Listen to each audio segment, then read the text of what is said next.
नमस्कार सभी को। आज की क्लास आपकी बेहद महत्वपूर्ण क्लास यूं रहने वाली है कि इस एक क्लास से लगभग आपके 5 से 6 क्वेश्चन कवर होने वाले हैं। टॉपिक कौन सा है? टॉपिक है अपना ज्यामिति, यानी ज्योमेट्री टॉपिक की आज की क्लास में बात करेंगे।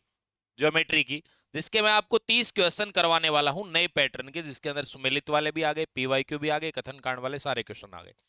यदि पिछले वर्षों का देखें कि इस टॉपिक से रिलेटेड कितने कितने क्वेश्चन पूछे गए हैं, तो 2011 में 3 क्वेश्चन, 16 में 4, 18 की जो 4 शिफ्ट है उसमें 4, 7, 6, 7 और 2024 में 5।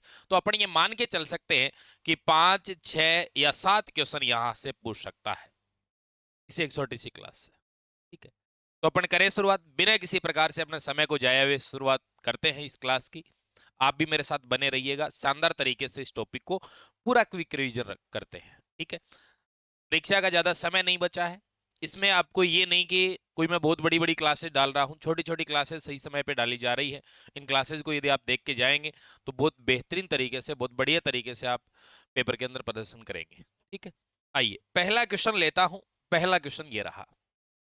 ठीक है, क्वेश्चन क्या है कि बिंदुओं और रेखाओं की मूल प्रकृति के संदर्भ में निम्न कथनों पर विचार कीजिए। इन कथनों पर विचार करना है। और क्या लिखा है यहां पर? बिंदुओं और रेखाओं की मूल प्रकृति के संदर्भ में क्या लिखा है? 3 बिंदु आपको दिए हुए। कितने बिंदु दिए गए भाई? 3 बिंदु आपको दिए गए हैं, जिसके अंदर आपसे क्या पूछ रहा है कि 3 या 3 से अधिक बिंदु जो एक ही रेखा पर स्थित हो, सहरेखीय बिंदु। यानी इस तरीके से यदि कोई रेखा है और 1, 2, 3 ये बिंदु है ए बी सी, इन बिंदुओं को अपन क्या बोलते हैं? सहरेखीय बिंदु बोलते हैं। ये बात बिल्कुल सही है। दो समांतर रेखाओं के बीच लंबवत दूरी हमेशा स्थिर रहती है और उनके मध्य कोण 0 डिग्री होता है। सीधा स्टेटमेंट है। दो समांतर रेखाओं की बात कर रहा है, जैसे ये मैं कह दूं कि ये दो समांतर रेखाएं हैं। ठीक, इनके बीच की दूरी, लंबवत दूरी हमेशा स्थिर इसलिए रहती है कि यदि मैं यहां से देखूं लंबवत दूरी, तो यहां जितनी दूरी है उतनी ही यहां है, उतनी ही यहां है, सब जगह बराबर रहेगी। और इन दोनों रेखाओं के मध्य यदि मिलाते हैं 0 डिग्री एंगल बनता है, यानी मध्य कोण 90 डिग्री होता है। ये बात भी बिल्कुल सही है। यदि 3 या 3 से अधिक रेखाएं एक ही बिंदु से गुजरे तो उन्हें संगामी रेखाएं कहते हैं। यानी ये पॉइंट ये दर्शा रहा है कि इस तरीके से रेखाएं हैं, 3 या 3 से अधिक रेखाएं हैं, ये रेखाएं हैं, इस तरीके से रेखाएं हैं। तो यदि मैं बात करूं कि इन रेखाओं का जो मिलान बिंदु है सभी का, ये, इसको अपन क्या बोलते हैं? संगामी बिंदु। यानी इन तीनों तीनों की तीनों लाइन सही है, तीनों स्टेटमेंट सही है, तो ए बी सी तीनों सही है। ये आपका आंसर हो जाएगा। चलो अगले क्वेश्चन पे आइएगा। अगला क्वेश्चन ये रहा। पीडीएफ की बात करूं इसकी, तो पीडीएफ डिस्क्रिप्शन में टेलीग्राम चैनल का लिंक दे रखा है, डाल दी जाएगी। दो पूरक कोणों का योग हमेशा 90 डिग्री होता है, बिल्कुल ठीक है। और यदि संपूरक कोणों की बात करूं तो बोलो उनका क्या होता है भाई? संपूरक की बात करें तो 180 डिग्री होता है। और केवल यहां पूरक कोणों की यानी कॉम्प्लीमेंट्री एंगल की बात कर रहा हूं। पहली बात ये भी सही है। दूसरा क्या कह रहा है? यदि दो कोणों का अंतर 10 है और वे पूरक है, तो वे कोण 50 डिग्री और 40 डिग्री होंगे। अब एक बात हो, 50 डिग्री और 40 डिग्री का अंतर कितना है? 10। और ये दोनों समकोण है। ये भी बात सही है। बात अब आती है मुद्दे की। ए व आर दोनों सही हैं, ए व आर दोनों सही है, सही व्याख्या करता है और सही व्याख्या नहीं करता है। ये दोनों तो कट गए। कौन सा सही होगा? अब आप सोच रहे हैं सर ए सही होगा, लेकिन ये बी सही होगा। क्यों सही होगा, बात वो करता हूं मैं। क्यों? क्योंकि बात तो दोनों के अंदर भी सही है, लेकिन ये इसने कहा है कि योग होता है। ठीक है, योग यदि मान लीजिए ऐसे कह देता कि 50 डिग्री प्लस 40 डिग्री बराबर 90 डिग्री होता है, यदि ये बात ये बोलता तो यहां पर इसकी व्याख्या कर रहा है। लेकिन यहां तो ऊपर तो बात कर रहा है योग की, जबकि नीचे बात किसकी कर रहा है? अंतर की। बात दोनों ही सही है, लेकिन यानी यदि मैं बात करूं तो विशिष्ट तौर पे यहां पे इसकी व्याख्या नहीं की जा रही है। इसका मतलब इसमें सही होगा ए और आर दोनों सही है, लेकिन आर ए की सही व्याख्या नहीं करता है, आर ए की सही व्याख्या नहीं करता है। ठीक है, केवल यदि मैं बात करूं तो इस जो रीजन है, कारण है, इसके अंदर पूरक कोणों के योग के बारे में नहीं बताया है। ठीक है, एक अन्य विशिष्ट उदाहरण दिया है जिसमें अंतर की बात कर रहा है, तो यहाँ पे ये सही होगा, न कि ए। ठीक है, इस तरीके से क्वेश्चन पेपर के अंदर कई बार पूछे जाते हैं। अगला क्वेश्चन देखो। बहुभुज के प्रकार आपको दिए, उत्तल बहुभुज, अवतल बहुभुज, प्रतिवर्ती कोण, समबहुभुज और नीचे आपको दी गई इनकी विशेषताएं कौन कौन सा, ये आपको मिलान करना है। उत्तल बहुभुज की बात करूं तो उत्तल बहुभुज वो होता है, जैसे इस तरीके से कह दूं कि भाई ये उत्तल बहुभुज हो गया, कोई भी ये उत्तल बहुभुज हो गया, इस तरीके से ये उत्तल बहुभुज है। ठीक है, अवतल बहुभुज ऐसा होता है, ये अवतल बहुभुज। आपको पता होना चाहिए कि उत्तल बहुभुज क्या होता है, अवतल बहुभुज क्या होता है, पहली बात तो ये आपको मालूम होना चाहिए, फिर उसके बाद बातें करेंगे। ठीक है, अब देखो, यदि मैं बात करूं कि उत्तल बहुभुज का मतलब होता है इसके अंदर कोई भी यदि विकर्ण दिया हुआ है ना, आपका कोई भी विकर्ण दिया हुआ है वो अंदर आएगा। जैसे इस तरीके में बात करूं, ये विकर्ण हो गया, ये विकर्ण हो गया, और ये विकर्ण हो गया, ये विकर्ण हो गया। ठीक है, इस तरीके से कोई भी विकर्ण देखें, सारे विकर्ण अंदर होते हैं। तो उत्तल बहुभुज सभी विकर्ण आकृति के अंदर होते हैं, ये बात आएगी यहां पे। कोई भी एक विकर्ण आपको बाहर मिल जाए, जैसे ये इसका विकर्ण बाहर मिल गया, तो इसका मतलब ये विकर्ण, कोई भी एक विकर्ण बाहर मिल जाए तो वो क्या होता है, अवतल बहुभुज। तो ये अवतल हो गया। ठीक है, प्रतिवर्ती कोण की बात करूं तो प्रतिवर्ती रिफ्लेक्स एंगल होता है 180 डिग्री से 360 डिग्री, ये हो गया। और समबाहुभुज कौन सा होता है, जिसकी सभी भुजाएं और कोण समान हो। ठीक है, तो ए में तो क्या आया, एक, बी में क्या आया, दो, सी में क्या आया, नहीं ए में दो है भाई, ए में दो, ए में दो है, देखो ए में दो, बी में एक, और सी में क्या है, सी में तीन, और डी में चार। यानी 2 1 3 4, 2 1 3 4 आपका विकल्प क्या हो जाएगा, एक नंबर विकल्प सही रहेगा। क्लियर। आओ अगला क्वेश्चन देखें, ये लीजिए साहब, अगला क्वेश्चन देते हैं। यदि किसी त्रिभुज की भुजाएं 3 सेंटीमीटर, 5 सेंटीमीटर और x सेंटीमीटर है, यानी एक त्रिभुज है जिसकी भुजाएं क्या दी है, 3 दे दी, 5 दे दी और एक x दे दी, ये दे दिया। ठीक है, अब ये कह रहा है कि मुझे x का मान बताओ, क्या कह रहा है, x का मान बताओ। अब एक बात बताओ, x का मान, आपसे x का मान पूछ रहा है। त्रिभुज का नियम क्या कहता है, त्रिभुज का नियम कहता है, जैसे मैं कह दूं कि ये दो भुजाएं तो दी हुई है और ये कोई तीसरी भुजा है, मैंने कहा दिया ये तीसरी भुजा है, तीसरी, तीसरी भुजा क्या है, तीसरी भुजा। ये कहा जाता है कि त्रिभुज के नियम ये कहा जाता है कि यदि बात करें तीनों भुजाओं की, तो दो भुजाओं का जो योग होता है ना, योग, योग, वो तो तीसरी भुजा से ज्यादा होता है। अन्य दो भुजाओं का योग तीसरी भुजा से ज्यादा होता है। और अंतर होता है ना, वो तीसरी भुजाओं से, तीसरी भुजा से, यानी किसी दो भुजाओं का अंतर तीसरी भुजा से हमेशा कम होता है, ये नियम है। ठीक है, इंपॉर्टेंट, सारे नियम आ जाएंगे आपके। ठीक है, अब मैं यदि यहां बात करूं, तीसरी भुजा x है, तो ये लो साहब x मैंने लिख दिया। योग से कम 5 और 3 8 से कम होगी, अंतर 5 और 3 का 2 इससे ज्यादा होगी, ये कंफर्म। तो आपका राइट आंसर क्या बन जाएगा, ये बनेगा 2 नंबर विकल्प। मजा आ रहा है ना। ठीक है, आगे बढ़ूं, आओ। ये अकेली क्लास है ना, आपके 4 5 6 7 तक क्वेश्चन देके जा सकती है। ठीक है ना। त्रिभुजों के प्रकारों के संदर्भ में निम्न में से कौन सा कूट सकते हैं, आपको क्या कहा जा रहा है, यदि दो तीन भुजाएं हैं ए बी और सी, ये मान लीजिए एक त्रिभुज की 3 भुजाएं हैं, तो उस कंडीशन के अंदर दो भुजाओं के वर्गों का योग यहां दिया हुआ, ये तीसरी भुजा है। तीसरी भुजा का वर्ग यदि दो भुजाओं के वर्गों के योग से कम होता है तो न्यून कोण होता है।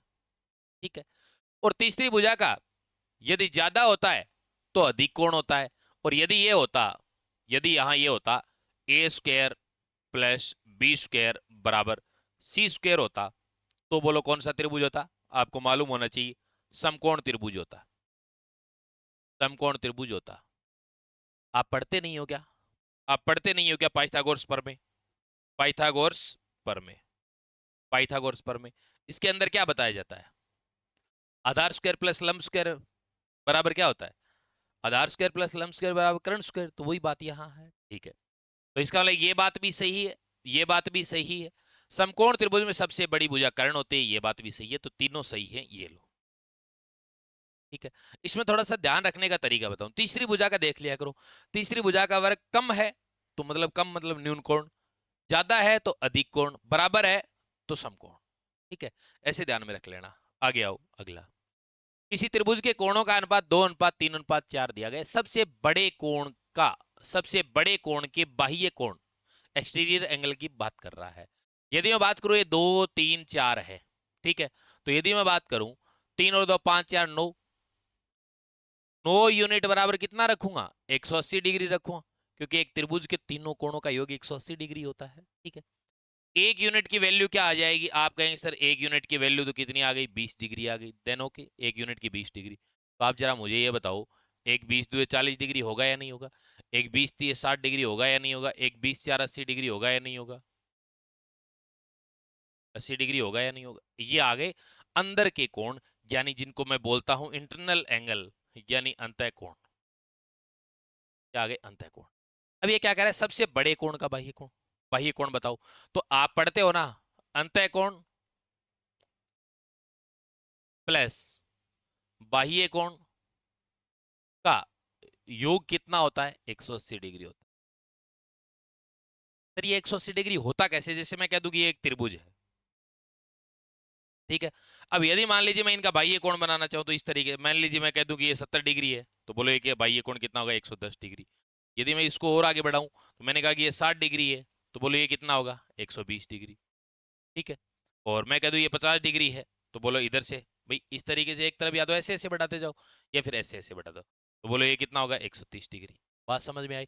अब इसीलिए तो बोलो देखो 70 और 110 एक स्ट्रेट रेखा के बराबर, तो ये अंतः कोण हो गया, ये बाह्य कोण, इसलिए मैंने ये लिखा है। ये भी इंपॉर्टेंट है, याद रखना, ध्यान में रखना, ठीक है। अब सुनो मेरी बात। अब ये कह रहा है कि सबसे बड़े कोण का बाह्य कोण, तो सबसे बड़ा कोण क्या है, 80। 180 डिग्री माइनस 80 डिग्री बराबर 100 डिग्री। ये क्या आ गया, बाह्य कोण। तो आपका आंसर क्या आ जाएगा, बी हो जाएगा। चलो आगे आओ, अगला क्वेश्चन देखो क्या है। अभी कथन दिया है कि सभी सर्वांग सम आकृतियां समरूप होती है। क्या कह रहा है, सभी सर्वांग सम आकृतियां समरूप आकृति होती है।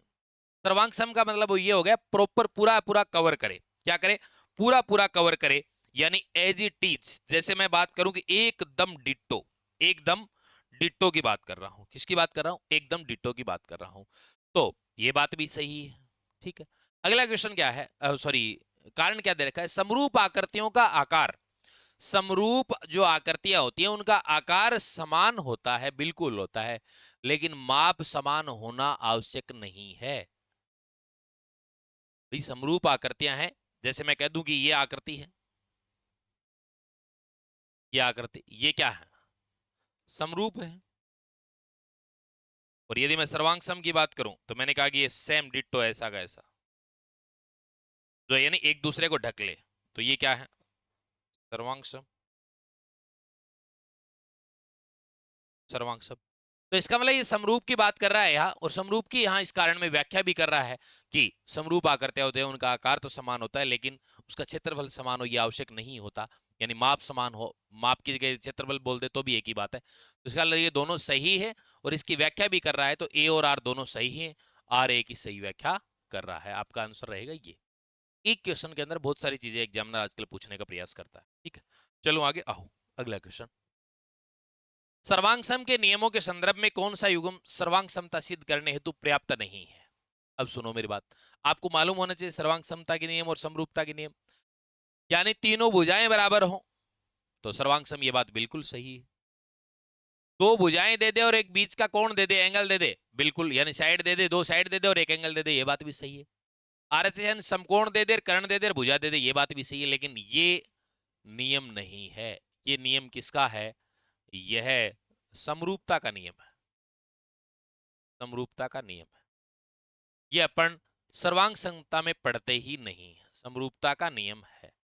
सर कैसे, जैसे मैं बोलूं कि ये त्रिभुज है, ये क्या कह रहा है, कोण बराबर होने चाहिए, तो मैंने कहा ये 60 डिग्री है, ये भी 60 डिग्री है, और ये भी 60 डिग्री है।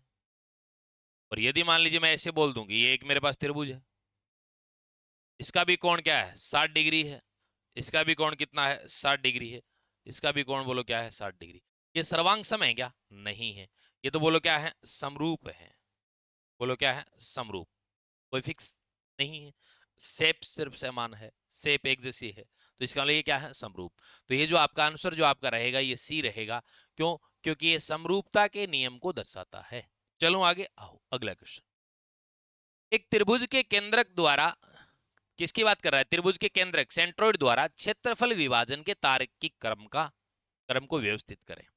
ठीक है, यानी आपको क्या करना है, एक त्रिभुज है के केंद्रक के द्वारा क्षेत्रफल विभाजन करना है। ठीक है, यहां से एक अच्छा रूल भी बढ़िया सा निकल कर आएगा। आपको यहाँ सीक्वेंस दे रखा है कि किस तरीके से आपको जमाना है, वो आपको दिया हुआ है।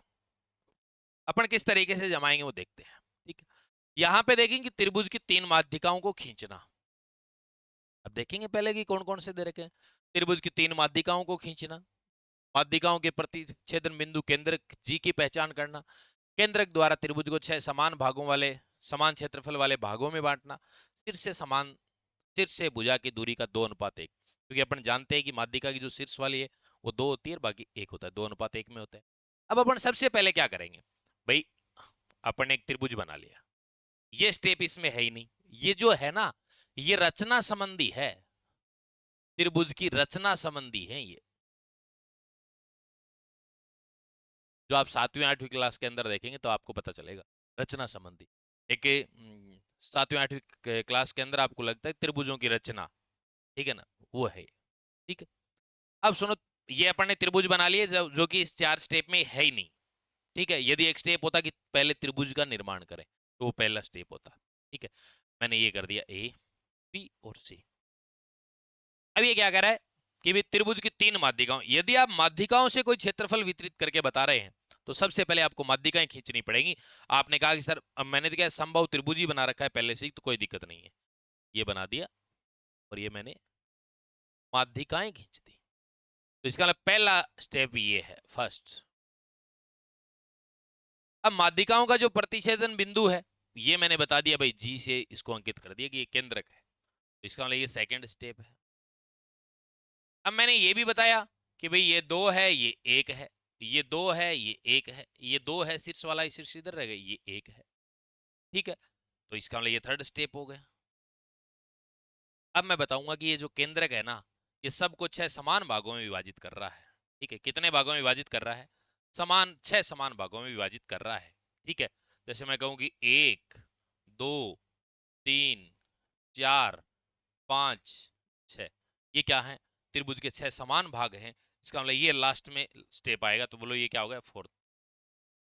तो पहले क्या आएगा, A B D C, A B D C, ये आपका राइट आंसर रहेगा। ठीक है, चलो अगले क्वेश्चन की तरफ आओ, समय अपना जाया नहीं होना चाहिए, ठीक है ना। अब देखो, और आप ये भी नोट कर लेना कि मैं क्लास के अंदर आपको कितना ज्यादा से ज्यादा कंटेंट पढ़ाता हूँ, समय कितना समय लेता हूँ। ठीक है, बिना किसी प्रकार की बातें करना अपना पसंद है ही नहीं। हो सकता है वीडियो थोड़े दिन बाद में ज़्यादा चढ़ जाएंगे, कोई दिक्कत नहीं है, लेकिन बातें करके आपको जोड़ने से अच्छा है कि हम आपको पढ़ा कर जोड़ें। चाहे आप 1000 विद्यार्थी जुड़ने की बजाय यदि 100 भी जुड़ते हैं तो भी कोई बड़ी बात नहीं है, पढ़ने वाले होने चाहिए। ठीक है, त्रिभुज के केंद्रक एवं उनकी स्थिति। ठीक है, यहाँ ये आपको कॉलम 1 दिया गया, ये केंद्र है। ठीक, केंद्र, और ये आगे इनकी परिभाषा है, स्थान है। मैंने आपको शायद ये शॉर्टकट में वहां पढ़ाया, उस टाइम बताया था कि केंद्रक क्या होता है। केंद्रक तो हमेशा होता है माध्यिकाओं का संगामी बिंदु, जो आपने अभी अभी देखा, ये क्या है, केंद्रक, केंद्रक। ठीक है, ये हो गया। तो डी में 4, अब मिलान करने की बात करूं ना, तो डी में 4 और डी में 4, ये काट दो और ये काट दो, ऐसे मिलाया जाता है। अब मैं बात करूं कि अंतः केंद्र क्या होता है, इन सेंटर होता है कोणों का अर्धक। तो कोणों का अर्धक, तो बी में 1 हो गया, बी में 1, ये कट गया, तो पहला उत्तर ये हो गया। ए में क्या होगा, अपना तो सब चर्चा करेंगे, 2, ए में 2। लंब केंद्र होता है शीर्ष लंबों का मिलन बिंदु, और परिकेंद्र होता है भुजाओं के लंब अर्धकों का मिलन। ठीक है, अब मैं बात करूं ना, लंब, लंब, ठीक है। अब जैसे मैं बात कर रहा हूं केंद्र का, तो मैंने बता दिया। ठीक है, अंतः केंद्र की बात करूं तो ये ऐसे होता है, ये कौन है, इनका आधा आधा कर दो, ऐसे खींच दिया, ऐसे खींच दिया, ऐसे, ये बन गया। अब आप कहते सर को ऐसे बन जाता तो मैं कहूंगा इसका आधा ये, इसका आधा ये, आधा ये, अंतः केंद्र। और मैंने ये भी कहा था कि अंतः केंद्र होता है वो न्यून कोण, समकोण और अधिक कोण सबके अंदर ही रहता है। ठीक है। और यदि मैं बात करूं लंब केंद्र की, तो लंब केंद्र की परिभाषा क्या कहती है? लंब केंद्र कहता है शीर्ष लंबों का मिलन बिंदु। तरीके से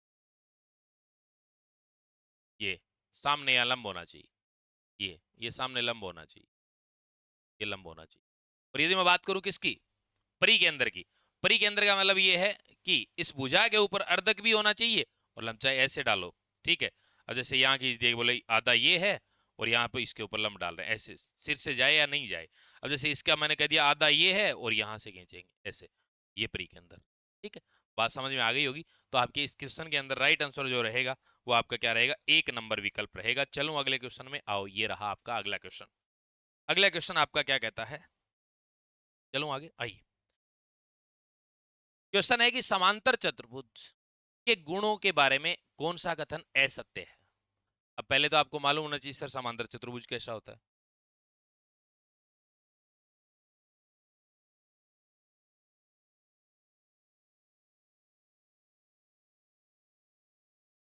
ये हो गया, ये समांतर चतुर्भुज।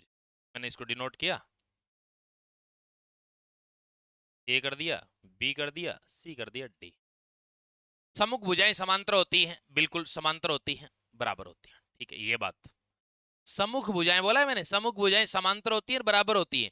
यदि मान लीजिए समांतर, तो बात समझ में आ गई, बराबर नहीं होती, मान लीजिए कम हो जाती, तो फिर समांतर कहीं को होती, कहीं ना कहीं कट जाती। ठीक है। जैसे ही मान लीजिए कम हो जाती, ये कम हो जाती, तो देखो ये बढ़ती, तो ये थोड़ी कम होती, तो इधर इस तरीके से होती, कहीं ना कहीं कट जाती इस तरीके से। ठीक है। समकोण कोण बराबर होते हैं, बिल्कुल ये बात भी सही है। ठीक है। लगातार दो कोणों के अर्धक समकोण पर मिलते हैं। लगातार दो कोण, जैसे मैं इसकी बात करूं तो ये अर्धक है, ये इस तरीके से, इसका अर्धक है, यहाँ 90 डिग्री एंगल पर मिलते हैं।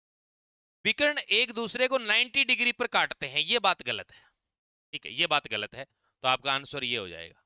यदि मान लीजिए, यदि 90 डिग्री पर काट देते, यदि 90 डिग्री पर काटते, 90 डिग्री पर काटते, तो क्या होता भाई? यानी ये जो इसके विकर्ण है, ये इस तरीके से, ये विकर्ण, ये विकर्ण, इसमें तो आपको हो सकता है दिखाई दे जाए, लेकिन मैंने तो एक तरीके समचतुर्भुज जैसा ही बना दिया। यदि मान लीजिए मैं इस तरीके डायग्राम बनाना चाहूँ तो ये बना दिया, जैसे ये हो गया। ठीक है। और बनाना चाहूँ तो यहाँ मैं, यदि मैं बात कर रहा हूँ, ये विकर्ण है, ये विकर्ण। ठीक है।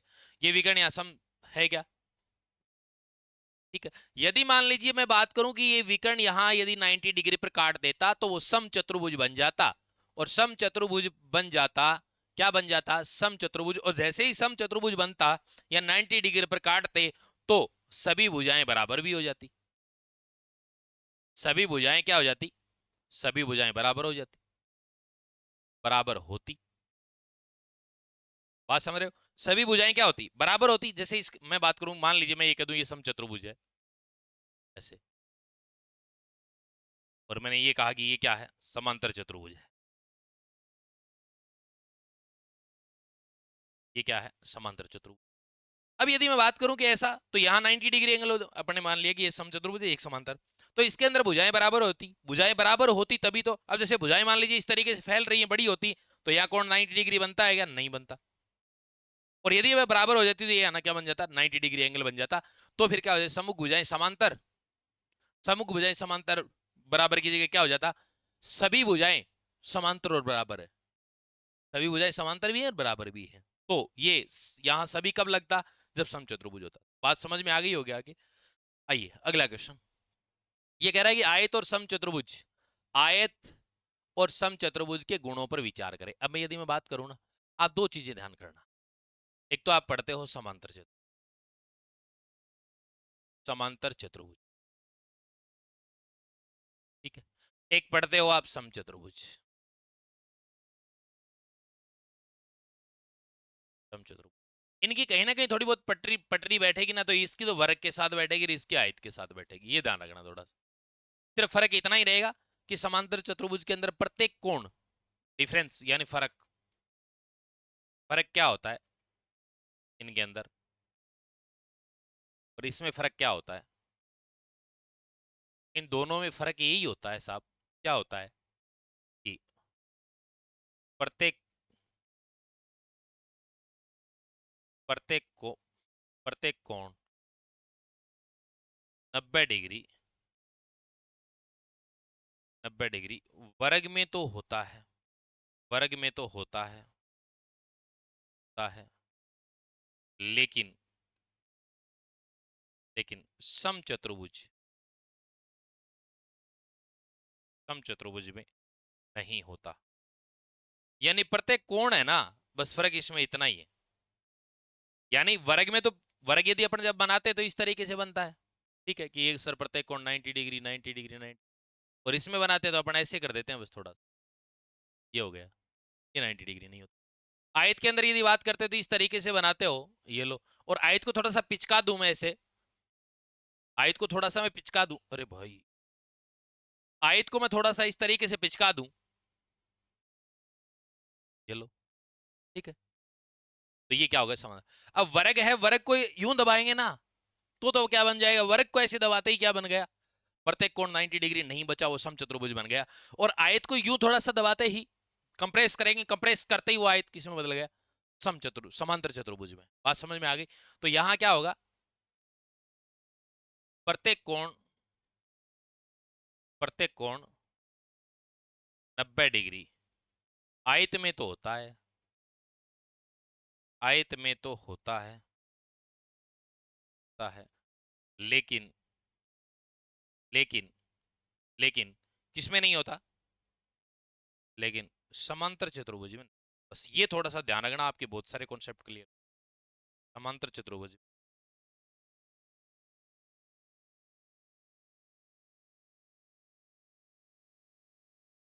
क्लियर, ठीक है। अब आओ इस, यदि एक समांतर चतुर्भुज के विकर्ण बराबर हो, अब देखो सुनो मेरी बात, समांतर चतुर्भुज यदि मैं बात करूं, इसके इस तरीके से विकर्ण, विकर्ण बराबर हो जाए तो वह आयत होगा, बिल्कुल ये बात सही है। आपको गुरु जी दबा रखा है ऐसे, और सही सेट कर देंगे तो आयत बन जाएगा, बिल्कुल। यदि एक आयत की, यदि एक आयत की, भाई मोटा मोटी मैंने डिफरेंस बताया, हालांकि 90 डिग्री आयत में नहीं, आयत में तो होता है, समांतर चतुर्भुज में नहीं होता। तो विकर्ण क्या होते हैं, विकर्ण आयत में बराबर होते हैं, समांतर चतुर्भुज में नहीं होते। यहाँ यदि मैं बात करूं तो वर्ग की प्रत्येक भुजा 90, अब आपको ही पता है, थोड़ा सा कॉमन सेंस लगा सकते हो सर, इसमें तो विकर्ण बराबर होंगे, और इसमें जो ही पिचका दिए तो एक विकर्ण बड़ा हो जाएगा एक छोटा हो जाएगा। ऐसे आयत में तो विकर्ण बराबर होते हैं, और आयत को जो ही पिचका देंगे तो एक बड़ा हो जाएगा एक छोटा हो जाएगा, बस। तो यदि ये कह रहा है समांतर चतुर्भुज है, उसके विकर्ण बराबर कर दो, मतलब पिचकाए हुए को वापस सही सेट कर दो, सही सेट करो तो प्रत्येक कोण 90 डिग्री हो जाएगा, आयत बन जाएगा। बात समझ में आ रही है ना मुन्ना। यदि एक आयत की सभी भुजाएं बराबर हो, भैया आयत है इसकी सभी भुजाएं बराबर हो, तो वह वर्ग कहलाता है। हाँ बिल्कुल, ये आयत है, आयत के आमने सामने की भुजाएं बराबर होती हैं, और यदि सभी भुजाएं बराबर हो जाएंगी तो आयत से क्या बन जाएगा, वर्ग बन जाएगा, नो डाउट, क्लियर। अगला क्या कहता है, सम चतुर्भुज के विकर्णों के वर्गों का योग, विकर्ण d1 square plus d2 square बराबर 4a स्क्वायर होता है, बिल्कुल। यानी ये विकर्ण है और ये ए भुजा है, बिल्कुल ये बात भी सत्य है, ये बात भी सत्य है। और ये संबंध मैं आपको बार बार बताता हूं और सिद्ध करके भी बताया है। ये किससे निकलता है, पाइथागोरस प्रमेय से निकलता है, पाइथागोरस प्रमेय से, और निकाल के बताया हुआ बार बार, ऑनलाइन वालों जिन्होंने पढ़ा है कोर्स से तो सब मालूम ही है। इसके अलावा जो आपने पढ़ा है तो आपने भी किसी अध्यापक से पढ़ा है, लास्ट में इसको याद भी रख लेना, ठीक है। और याद रखने का तरीका बताऊं, बहुत सारी चीजें एग्जाम में याद रखनी पड़ती हैं, लेकिन उन चीजों को प्रूफ कर दिया जाए और उसके बाद याद रखा जाए तो मजा ही कुछ और है। तो यहाँ पे आपका सही हो जाएगा, ए बी सी सही है, तीनों ही सही। आपका राइट आंसर क्या बन जाएगा, ए बी सी, तीनों ही सही है। चलो आगे आओ, अगला क्वेश्चन देखो भाई, ये लो अगला क्वेश्चन, फिर प्यारा क्वेश्चन है कि समलम चतुर्भुज ए बी सी डी में ए बी समांतर सी डी है, तो समलम चतुर्भुज बनाए क्या, समलम चतुर्भुज यहां बन जाएगा क्या, ये रहा,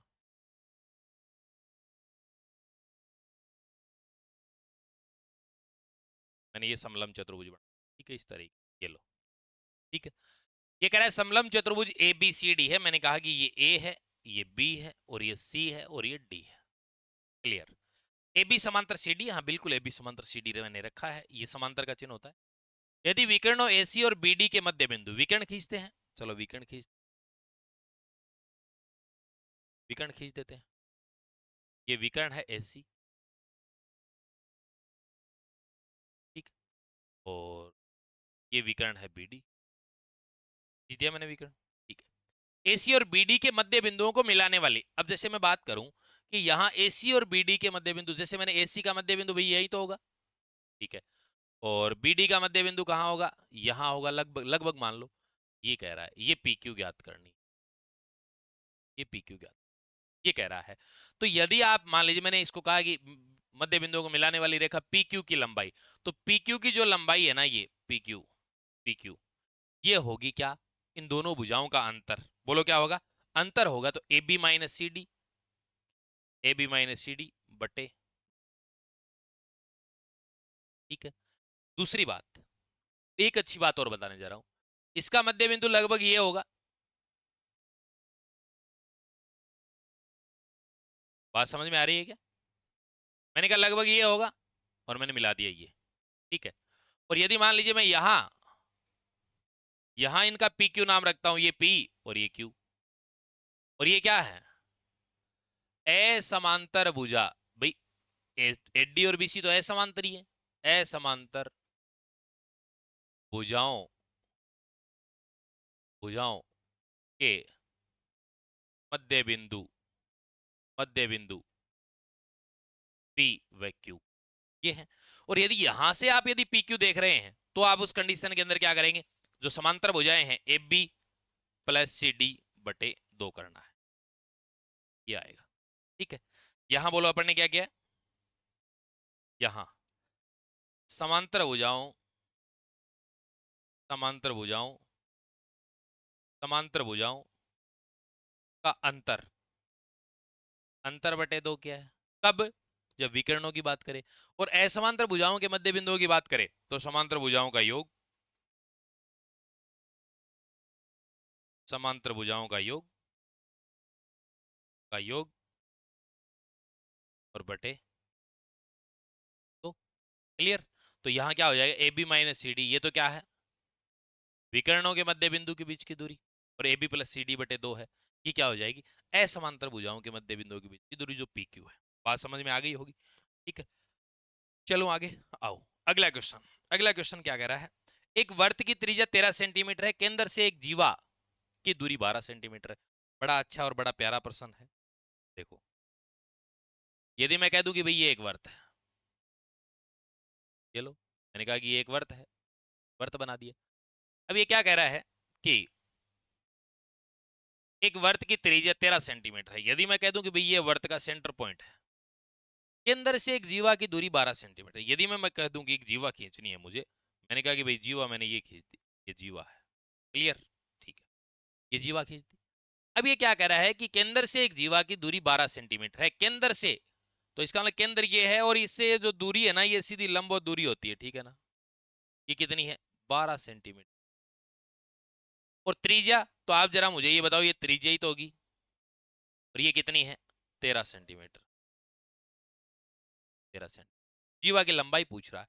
आप जरा मुझे एक बात बताओ कि यहां 90 डिग्री एंगल बनेगा या नहीं बनेगा। अब ये जो देख रहे हो आप, जैसे मैं कह दूं ये O है, ये A है, ये B है और C है, ओ सी ए, ये एक समकोण त्रिभुज है जिसका कर्ण 13 है, लंब 12 है, तो बोलो ये कितनी होगी, 5। और ये यहां से जब जीवा की बात करते हैं, तो केंद्र से जीवा पर जो लंब डालते हैं, तो जीवा को 2 समान भागों में विभाजित करता है वो लंब, यानी ये 2 समान भागों में विभाजित कर दिया इसने, ठीक है। तो ये 5, तो ये भी बोलो कितनी, 5। तो जीवा ए बी, ए बी बराबर क्या होगी भाई, 5 प्लस 5 बराबर 10 सेंटीमीटर। बोलो आंसर क्या होगा, ये हो, क्लियर। आगे आओ, अगला क्वेश्चन। अर्धवर्त में बना प्रत्येक कोण समकोण होता है, बिल्कुल। अर्धवर्त की मैं बात करूं, जैसे मैंने कह दिया ये है, यहाँ ये अर्धवर्त हो गया, ठीक है। अब बात कर रहा है कि ये अर्धवर्त की बात कर रहा है इस तरीके से, भाई अर्धवर्त में इस तरीके से बना कोण, प्रत्येक कोण 90 डिग्री होगा। ये क्या होंगे, ये 90 90 90 सब 90 होंगे। चलो ये बात भी सही है। वर्त के केंद्र पर बना कोण, क्या कह रहा है, वर्त के केंद्र पर बना कोण परिधि पर बने कोण का आधा होता है। क्या कह रहा है, परिधि पर बने कोण का आधा होता है। अब सुनो मेरी बात, वर्त के केंद्र पर यदि मैं कह दूं ये वर्त है, खींच लेते हैं, सही ओरिजिनल लेते हैं ना वर्त, देखो ये रहा, ये वर्त है, ठीक है। अब ये क्या करे, वर्त के केंद्र पर बना कोण, यदि मैं कह दूं केंद्र पर बना कोण, परिधि पर बने कोण का आधा, यदि मान लीजिए मैं इस तरीके से कह दूं ये कोण है कोई, ठीक है, और इधर मैं परिधि पर कोई कोण बना दूं, ठीक है, तो यदि मान लीजिए यहाँ थीटा है ना एंगल, तो यहाँ 2 थीटा होगा। तो ये ऐसे होता है कि वर्त के केंद्र पर बना कोण वर्त की परिधि पर बने कोण का आधा नहीं होता, दुगुना, दुगुना होता है, दुगुना होता है। हाँ ऐसे बोलता ना कि वर्त की परिधि पर बना कोण केंद्र पर बने कोण का आधा होता है, तो सही हो जाता। ठीक है, ये आपको कॉन्सेप्ट मालूम होना चाहिए, और ये सिद्ध करके बताया मैंने, ठीक है ना, पढ़ाते टाइम। अब तो मैं सिद्ध करने लग जाऊं, समय ज्यादा लगे तो ये गलत हो गया, तो ए सही है परंतु आर गलत है, आपका आंसर ये। चलो आगे आओ, अगला क्वेश्चन। एक वर्त के बाह्य बिंदु P से वर्त पर दो स्पर्श रेखाएं खींची जाए। यदि मैं कह दूं कि एक वर्त ले लेता हूं, ये ले लिया मैंने, वर्त लिया, ठीक है, ये ले लिया, ये कह रहा बाह्य बिंदु P, जैसे मैंने P ये ले लिया भाई, ठीक है, थोड़ा सा दूर, ये लो P ले लिया, P से दो स्पर्श रेखाएं टेंजेंट खींची जाती हैं। तो यदि मैं यहां पे स्पर्श रेखाएं खींच रहा हूं, देखना एक बार, ये स्पर्श रेखा खींच दी, ठीक है, तो ये तो बोलो पी ए हो गई, ठीक है, ये पी है ये ए है, ये तो पी ए हो गई। अब दूसरी बात ये क्या कर रहा है कि एक और खींची जाती है, तो यहां बाहर जो बिंदु होता है उससे कितनी स्पर्श रेखाएं खींची जाती है, यदि आपको मालूम हो तो, बाहर बिंदु होता है उससे कितनी स्पर्श रेखाएं, दो खींची जाती है। अंदर कोई बिंदु होता है वर्त के, तो उससे स्पर्श रेखाएं कितनी खींची जाती है, सर 0 खींची जाती है, समझ रहे हो ना, ठीक है। मैंने ये भी बताया दो टच होते हैं तो कितनी खींची जाती है, दो अलग अलग होते हैं तो कितनी। अब जैसे मैं कह दूं कि भाई दो वर्त हैं इस तरीके, दो अलग अलग, तो इससे कितनी स्पर्श रेखाएं, तो 1 2 3 4, 4 खींची जाएंगी। यदि मान लीजिए मैं कह देता इससे इस तरीके से, तो आप कहते सर 1 2 3, ये बीच में आ जाती,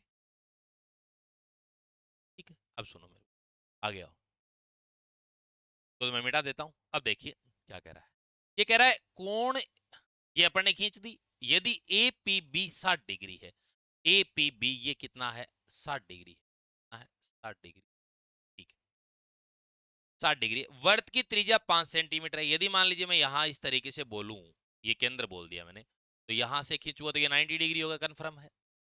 इधर भी खींचूंगा तो ये भी बोलो क्या होगा 90 डिग्री, क्योंकि वर्त की त्रिज्या स्पर्श रेखा के साथ 90 डिग्री एंगल बनाती है। तो ये भी बोलो कितनी है 5 है, और ये भी बोलो कितनी है 5 है, ठीक है, और केंद्र मैंने ओ ले लिया, चलो ओ। अब ये क्या कहता है, वर्त की त्रिज्या, रेखा ओपी की लंबाई बताओ, इसका मतलब इसने आपको क्या पूछा, बता, आपसे पूछा है कि ये पूछा है, आप क्या पूछा है, ओपी पूछा है। अब जरा एक बार बात करना कि यदि ये कोण यहां ओपी देखना है, तो ये दोनों कोण को आधा आधे कर देगी, तो बोलो ये कितना हो जाए 30 डिग्री, ये बोलो कितना हो जाए 30, क्लियर। अब जरा गौर करना, ये ले लेता हूं मैं ऊपर वाला, ये इस तरीके से, ये क्या है ए है और ये क्या है पी है, ये बोलो क्या है पी है, और ये बोलो कितना है 5, यहाँ बोलो 90 डिग्री है, और ये मैंने इस तरीके ले लिया, ये ओ है और ये पी है, ओपी याद करना है कि समकोण त्रिभुज बना क्या आपको, सर बिल्कुल, ये बोलो कितना होता है 30 डिग्री, समकोण त्रिभुज हो गया जिसके अंदर मैं बोल दूं कि ये तो लंब है, या फिर आधार बोल दूं, कोई बात नहीं, लंब बोल दो आधार बोल दो एक ही बात है। और ये बोलो क्या है आधार है, ये बोलो क्या है कर्ण। अपने को क्या ज्ञात करनी है, कर्ण ज्ञात करनी। आपने एक चीज पढ़ी होगी सर, लाल बट्टे का हमने ट्रिग्नोमेट्री के अंदर पढ़ा है, बहुत बार पढ़ा है, ठीक है। अब इसके अंदर अपने को क्या करना है, कर्ण तो ज्ञात करना है, और यहाँ ये आधार दिया हुआ है, ठीक है। और यदि मैं ऐसे कह दूं कि भाई सर नहीं हम तो ऐसे करेंगे, गुरु जी नहीं हमारा तो ऐसे हो जाए, तो दिमाग कि सर ये तो क्या हो गया, आधार बना दिया और ये लंब बना दिया, तो भी कोई बात नहीं है, ठीक है। यदि ये आधार बनाते हो और ये लंब बनाते हो तो भी कोई दिक्कत नहीं है, यदि आप इसको लंब बनाते हो और इसको आधार बनाते तो भी कोई दिक्कत, ठीक है। अब सुनो, क्या ये कह रहा है, देखो मैं कह दूं ये लंब है, लंब तो क्या है 5 है, और कर्ण के मैंने मान ही लिया, यही पकड़ना है अपने को। और ये क्या होता है sine theta, sine cos tan cot sec cosec, तो साइन थीटा का मतलब क्या हो गया, साइन थीटा का मतलब होता है लंब बटे कर्ण, और साइन थीटा का मतलब क्या हो गया, थीटा का मान तो है साइन 30 डिग्री, लंब का मान है 5 और कर्ण का मान के। आगे चलूंगा तो साइन 30 का मान 0, 1/2, 1/√2 √3/2 1, ऐसे ही तो होता है। तो 0 1/2, 0 sin 0 का, यही तो याद रखते हो आप, 0 डिग्री सर 1/2, 1/√2, √3/2 और 1, ये क्या होता है 0 डिग्री, ये 30 डिग्री का मान होता है, ये क्या होता है 45 डिग्री का, और ये क्या होता है 60 डिग्री का, और ये कितना होता है 90 डिग्री का। ऐसे तो करते आते हैं। अब सुनो मेरी बात, यहां यदि आप जब आगे और सोल्व करेंगे तो sin 30 का मान कितना लिया आपने,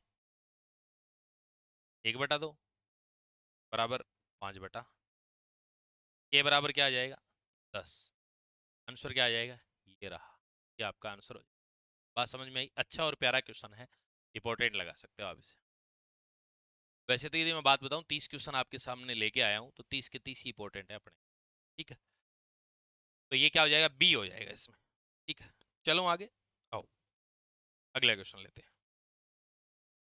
ये लीजिए, चक्रीय चतुर्भुज, चक्रीय चतुर्भुज जानते हो आप, तो नहीं जानते, जानते तो ऐसे कर लेना एक काम, ये हो गया। अभी चक्रीय चतुर्भुज की बात करूं तो ये चक्रीय चतुर्भुज, ये चक्रीय चतुर्भुज है, इसको नाम दे दिया ए बी, ये चक्रीय चतुर्भुज होता है, ठीक है। कौन सा गुण सही है, समूह कोणों का योग हमेशा 180 डिग्री होता है आमने सामने, यानी बी और डी 180 होगा, कोण ए प्लस सी 180 होगा, ये बात बिल्कुल सही। चारों शीर्ष वर्त की परिधि पर होते हैं, बिल्कुल ये बात भी सही है। यदि एक कोण 70 डिग्री है तो उसके सामने वाला कोण 110 डिग्री होगा, बिल्कुल, क्योंकि योग कितना होता है, योग 180, जो कि पहली लाइन में लिखा है योग 1, तो ये भी सही है, ए बी सी सही है, तो इसका मतलब ए बी सी तीन, ये आपका आंसर, ठीक है। चलो आगे आओ, अगला क्वेश्चन देखो, ठीक है।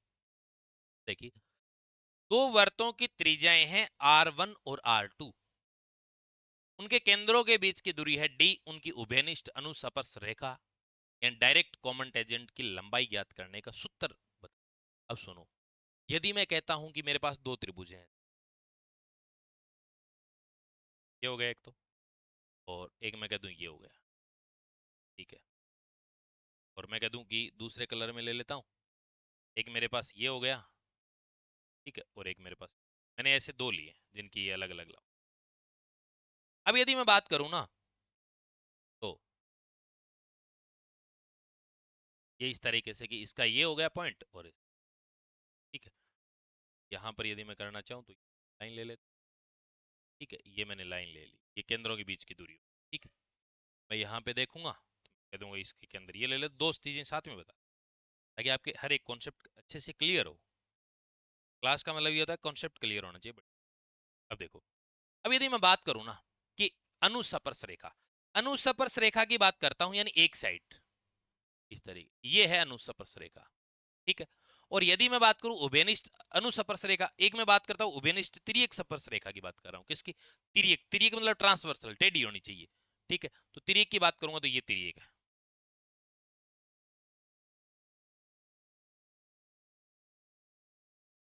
ये तिर्यक। अब ध्यान रखना आप, ये क्या है,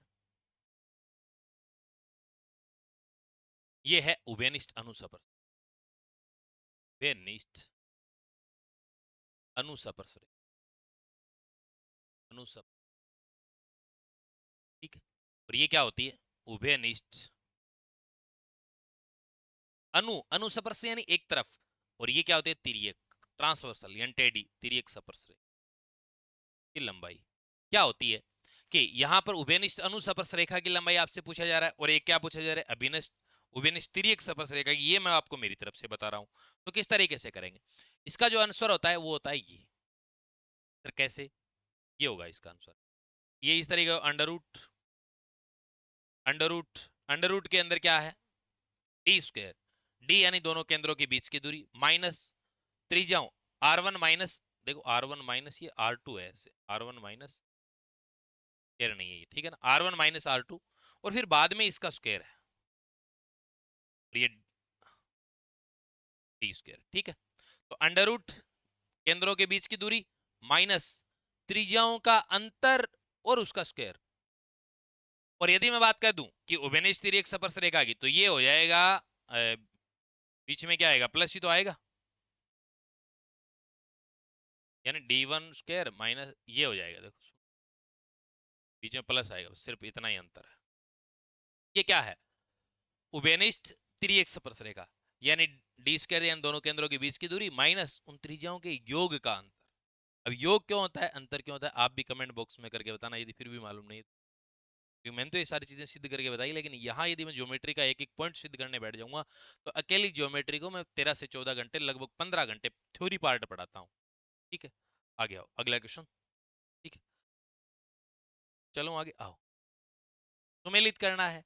सुमेलित क्या करना है, सममित रेखाओं के अकॉर्डिंग सुमेलित करना है। ठीक है, तो अब देखो वर्ग में सममित रेखाएं कितनी होती है, तो वर्ग में सममित रेखाएं होती है 4, तो ये तो हो जाएगा 3। बड़ा सिंपल क्वेश्चन है, ठीक है ना। और आयत में कितनी होती है, आयत में 2 ही होती है, समान भागों में बांट दिया जाए 2 होती है। तो आपको सर आयत में 4 नहीं होती, कि आयत के विकर्ण होते हैं ना, यदि आयत के सॉरी आयत के यदि कोणे मिलाएंगे ना, विकर्ण ही बोले वैसे तो, कोणे मिलाएंगे तो बराबर नहीं कटेगा, एक तरफ ऐसे ही नहीं पलटा जाता है। समबाहु त्रिभुज में कितनी होती है, समबाहु त्रिभुज में 3, और वर्त में कितनी, अनंत, क्योंकि कितने भी व्यास खींच सकते हैं। तो आपका राइट आंसर हो जाएगा 3 नंबर, 1 नंबर विकल्प होगा, ए में 3, बी में 1, सी में 4, डी में 2। अगला क्वेश्चन देखो, निर्देशांक ज्यामिति का क्वेश्चन आ गया है, हालांकि निर्देशांक ज्यामिति का टॉपिक मैं अलग से भी करवाऊंगा। ये कह रहा है -3 और -5 की चतुर्थांश में आएंगे। यहां से कई बार पेपर के अंदर क्वेश्चन पूछा जाता है, कोऑर्डिनेट ज्योमेट्री में विस्तृत चर्चा करूंगा। बाकी यदि मैं कह दूं ये एक्स एक्सिस है जिसको अपन क्षैतिज बोलते हैं, ये वाई है यानी ऊर्ध्वाधर, ये बोलो क्या है, क्षैतिज, यानी पड़ी हुई है ना आरडी। अब एक बात बताऊं, क्या यहाँ यदि मैं बात करूँ ना, तो ये +1 +2 है, ठीक है, इस तरीके याद रखना, ये -1 ये -2 है, ठीक है, ये +1 +2 इस तरीके से, ठीक है, ये -1 ये -2। और जब भी लिखा जाता है ना, तो भुज पहले लिखा जाता है और कोटि बाद में लिखा जाता है, ऐसे लिखा जाता है। ये एक्स एक्सिस वाला लिखा जाता है और ये वाई वाला, तो इसमें कोई रटने की आवश्यकता नहीं है। अब जैसे मान लीजिए आप पहले एक्स एक्सिस लिखोगे, तो एक्स का मान यहाँ क्या आएगा, कोई ना कोई यहाँ बिंदु प्लस आएगा, वाई भी प्लस आएगा। यदि यहाँ देखोगे तो एक्स पहले आएगा, तो एक्स तो माइनस है और वाई क्या है, प्लस है। यदि यहाँ देखेंगे तो एक्स एक्सिस क्या है, एक्स एक्सिस -1 -2 माइनस है, वाई क्या है, माइनस है। यदि यहाँ देखूंगा तो एक्स एक्सिस क्या है, एक्स एक्सिस तो प्लस है, +1 2, और वाई क्या है, माइनस। अब देख लो ये दोनों -3 -5, तो यहाँ आएंगे तृतीय चतुर्थ थर्ड। क्लियर, बड़ा सिंपल क्वेश्चन है, हालांकि निर्देशक। नौ भुजाओं वाले समबाहुभुज के प्रत्येक बाह्य कोण का मान, सीधी बात, सभी बाह्य कोणों का योग, सभी बाह्य कोणों का योग, बाह्य कोणों का योग कितना होता है रे, 100 सॉरी 360 डिग्री। ठीक है, अब आपसे क्या करा है, प्रत्येक बाह्य कोण, प्रत्येक, तो सभी का 360, और कितनी 9 भुजाएं हैं, तो बाह्य कोण भी कितने बनेंगे, 9 ही बनेंगे, आंतरिक कोण कितने बनेंगे, 9 ही बनेंगे। ठीक है, तो 9 का भाग दे दिया, बोलो कितना आ गया, 40 डिग्री। प्रत्येक बाह्य कोण का मान 40 डिग्री। आपका राइट आंसर क्या बन जाएगा, 40 डिग्री बनेगा। अगला क्वेश्चन आपकी स्क्रीन के ऊपर ये रहा, बताओ जरा क्या इसका आंसर रहने वाला है। चलो आगे आओ, अब देखो, दो समरूप त्रिभुजों के क्षेत्रफलों का अनुपात, यदि पहले त्रिभुज की भुजा क्षेत्रफलों का अनुपात 25:36 है, पहले त्रिभुज की एक भुजा 2.5 है, दूसरे की संगत भुजा बताओ। तो यहाँ पे आपको एक बात मालूम होना चाहिए, पहला त्रिभुज, प्रथम त्रिभुज एरिया बटे द्वितीय त्रिभुज एरिया, ठीक है, बराबर भुजाओं, भुजा फर्स्ट और भुजा दूसरी संगत भुजा, इसका स्क्वायर हमेशा बराबर होता है। ठीक है, अब मैं संगत भुजा मान लूं, कोई एक्स मान लूं, इसका मान निकाल दूंगा। तो एक बात हो, प्रथम भुजा क्या है, वो एरिया का अनुपात क्या है, 25/36 बराबर, पहली भुजा दे रखी है क्या, 2.5 बटे ये मान लिया एक्स, बोलो क्या कर दिया, स्क्वायर।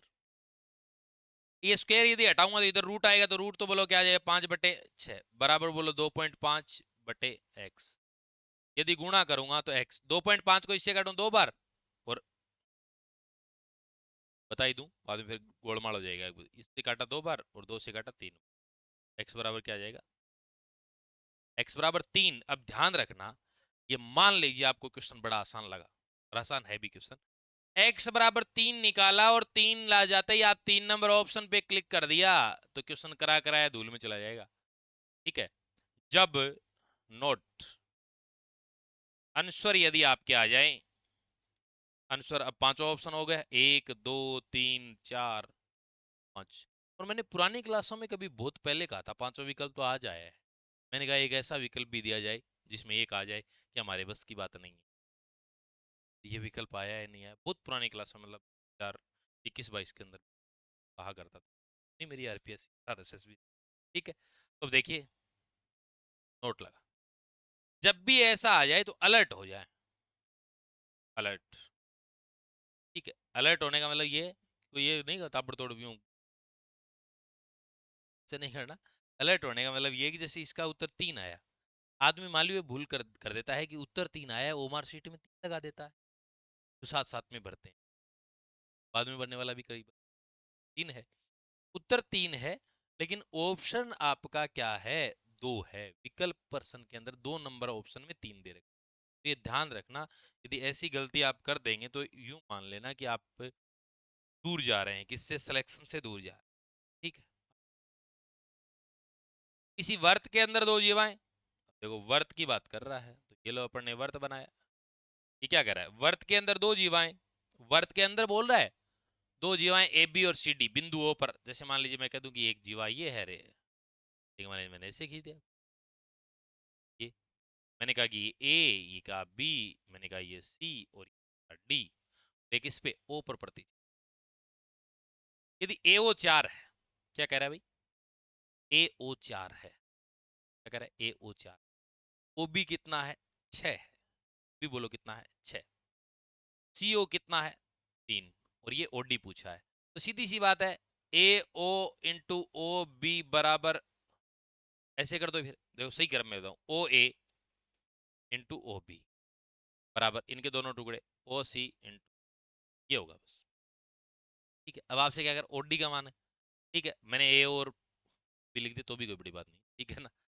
ओ ए 4, ओ बी कितना है, 6, 4 6, ओ सी कितना है, 3, ओ डी अपने को ज्ञात करना। 3 से इसको काटूंगा कितनी बार, 2 बार, बोलो क्या आ जाएगा, ओ डी कितना आ जाएगा, 8 है, डी बोलो कितना, 8 आ जाएगा, क्या हो जाएगा, राइट 8 रहेगा। ये रहा आपका, क्लियर। ठीक है, आओ अगला क्वेश्चन देखो। एक समकोण त्रिभुज एबीसी, कोण बी उसका कितना दिया हुआ, 90 डिग्री दिया हुआ है, कितना दिया गया भाई, 90 डिग्री दिया है। कोण, समकोण त्रिभुज दे रखा है, ये लो बड़ा प्यारा सा समकोण त्रिभुज बनाएंगे अपन, और अपने पास समकोण त्रिभुज बनाने का ऑप्शन भी है, ये रहा साहब। ठीक है, ये बनाया अपन ने समकोण त्रिभुज, ये लो, क्लियर। ये ए बी सी बता रहा है तो अपन डिनोट तो करें भाई, ए बी, और ये 90 डिग्री होता है ये समकोण, तो अपने दिखाई भी दे रहे हैं, प्रोफेशनल तरीके से बनाते हैं अपन। माध्यिका एडी की लंबाई क्या होगी, माध्यिका एडी तो ए से खींचूंगा, तो ये लो भाई ए से, कलर दूसरा ले लो, ऐसे माध्यिका मतलब ये देखना बीच का बिंदु मिलाना पड़ेगा। अरे भाई ये मत करो आप, लाइन खींचनी है, माध्यिका मतलब ये है कि ये नहीं है, इसका बीच का बिंदु लगभग लगभग देख लो, आइडिया लगा लो, सर यहाँ बैठ रही है पटरी, ठीक है, ये है इसका, ये इस, ये बीच का बिंदु है तो ये है डी, क्लियर, ये है डी। अब ये क्या कह रहा है साहब, अब क्या कह रहा है देखो, एफ बी 6 है, एफ बी 6 है, और बीसी 8 है, बीसी यहां से लेकर यहां तक कितनी है, 8 है, यहां से लेकर यहां बीसी 8 है, और क्या पूछ रहा है, एडी की लंबाई, एडी ज्ञात करनी है। अब सुनो मेरे, बड़ा आसान, बड़ा सिंपल तरीके, ये 6 है क्या, तो आपको सर ये बीसी 8 है ना, और ये इसका मध्य बिंदु आप ही अभी भी तो बोल रहे थे, तो ये 4 और ये 4, अब बोलो यहां से समकोण त्रिभुज ले लो आप ए बी डी में, ए बी डी में ले लो भाई, ए बी डी में, तो ये क्या हो जाएगा, लंब 6 स्क्वायर प्लस आधार कितना है 4 स्क्वायर बराबर कर्ण स्क्वायर, एडी है, एडी स्क्वायर, 6 का स्क्वायर 36, 4 का स्क्वायर 16, 36 और 16 52, 36 से 6 42, 52, 52 एडी स्क्वायर, और एडी बराबर क्या आ जाएगा, 52,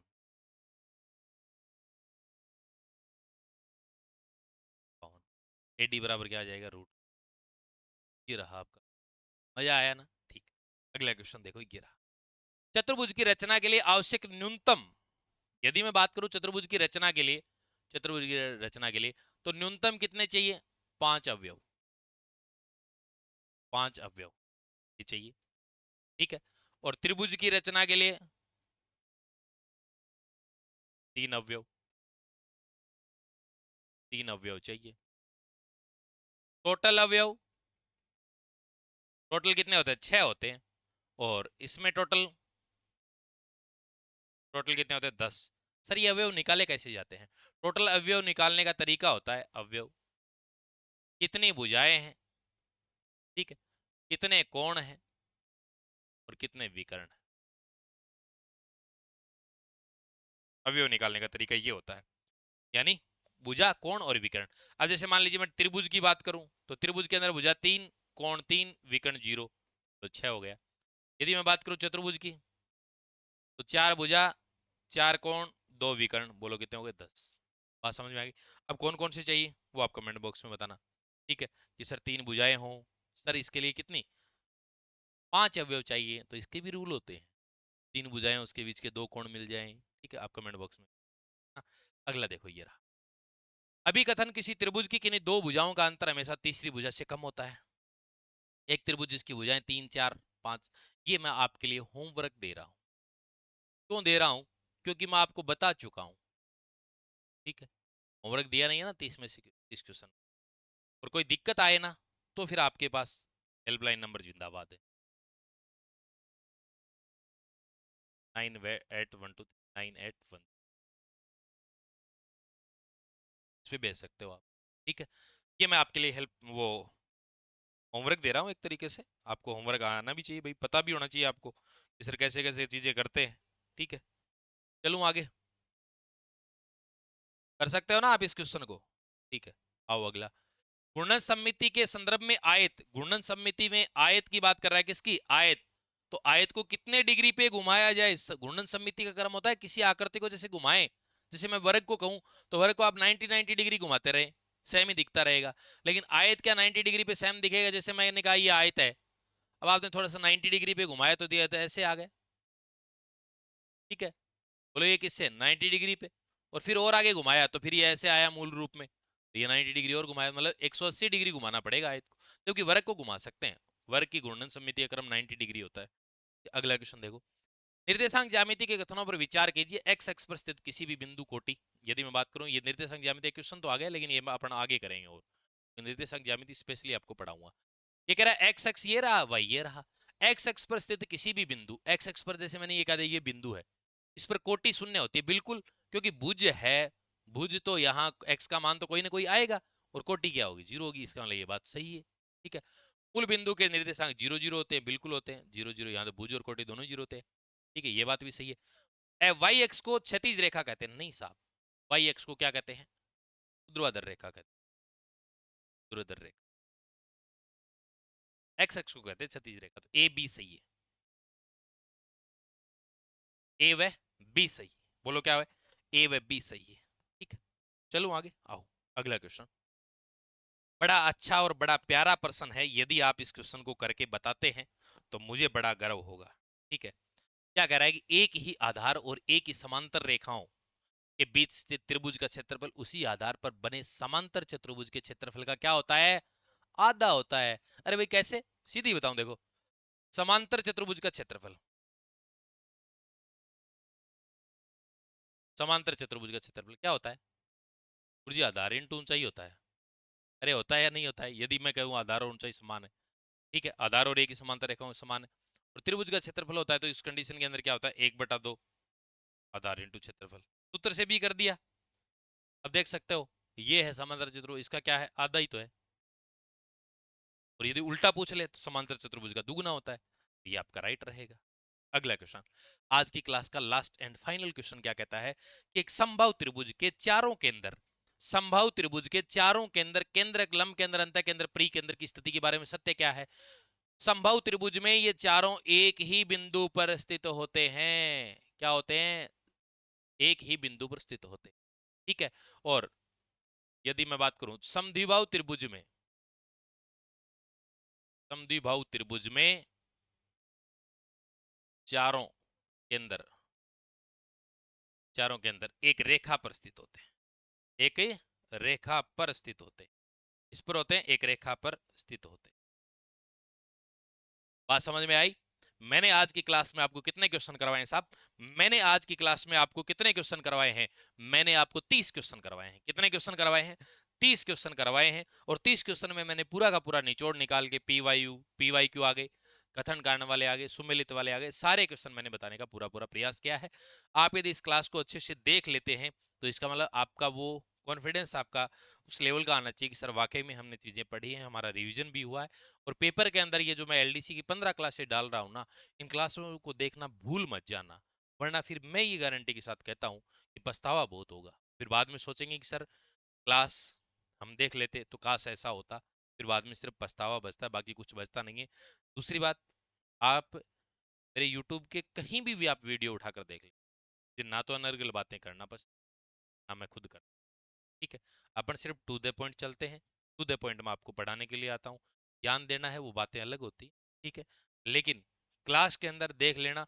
और आजकल आप ये भी नोट कर लेना कि बहुत सारे अध्यापक, मैं किसी की इस तरीके से ये नहीं करना, नहीं, बहुत सारे अध्यापक ऐसे देखते हैं कि अक्सर क्लासेज के अंदर शुद्ध टाइम निकाला जाए ना, यदि 60 मिनट की क्लास है ना, 60 मिनट की क्लास में 40 एक मिनट टाइम निकल। और अक्सर बता दूं ऑफलाइन के अंदर वैसे भी इतना ही नहीं, ठीक है? और लाइव सेशन यदि मैं भी खुद लाइव सेशन लेने लग जाऊं तो इस 1 घंटे की क्लास में मैं 1.5 घंटे प्लस लगाता। क्यों? क्योंकि उसमें आपके कमेंट हो जाते हैं, सवाल जवाब हो जाते हैं आपके। 1 घंटे की क्लास में यदि 20 बच्चों ने सवाल पूछ लिए, कोई बातें पूछ ली, कोई कमेंट डाल दिया, तो कम से कम 20 के अंदर 10 मिनट तो 15 मिनट तो वैसे भी चले, ठीक है? तो पढ़ते रहें शानदार तरीके से। आपका एलडीसी का पेपर का ज़्यादा कोई समय नहीं बचा है। और मैं निश्चिंत रहे, मैं आपके एलडीसी के पेपर से पहले 5-6 से आपके पेपर स्टार्ट है, 2 तारीख 1 तारीख तक आपको पूरा कंटेंट यूट्यूब पे ये जो 15 क्लासेज ये अवेलेबल करवा दूंगा। लास्ट में हो सकता है 2-3 टॉपिक की एक साथ भी कोई क्लास डाल दूँ, ठीक है? मिलते हैं नेक्स्ट सेशन में। धन्यवाद। जय हिंद, जय भारत।